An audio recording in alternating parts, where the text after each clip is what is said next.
So Menlo Innovations has a one of those that they've been in some of the stories that we've told. They're a computer programming company that is visited by people from all over the world. 3,000 visitors a year visit them and see how they do their culture, because their culture is so innovative and so productive. And one of the things that they've done is they have a thank you wall where people can, it's just a system where people can write notes to each other and personally acknowledge to not just that person, but maybe the group, how they've been affected by the others being valued by them.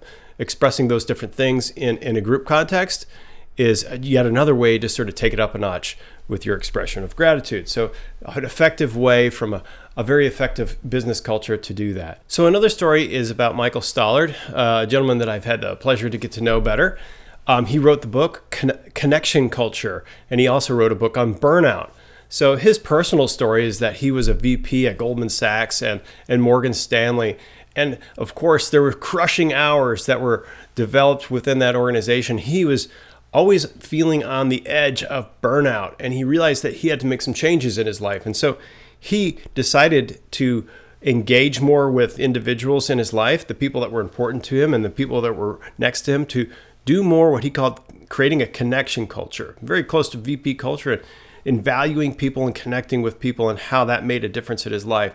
The other thing he did was to check in regularly with himself, to be honest with the amount of energy that he had, and to be clear with others of what he could and could not do, rather than just saying yes and letting everything pile on.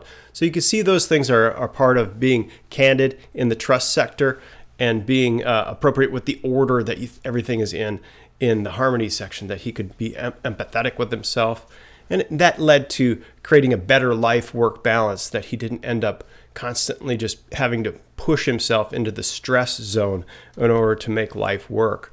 So in order to create that, he was able to do acceptance. He was able to create a sense of serenity and express a new gratitude for his life in a different way. So putting all those things into practice is something that he was able to do by creating a connection culture in his life instead of just burning himself out. So all of these things led to peace in his life.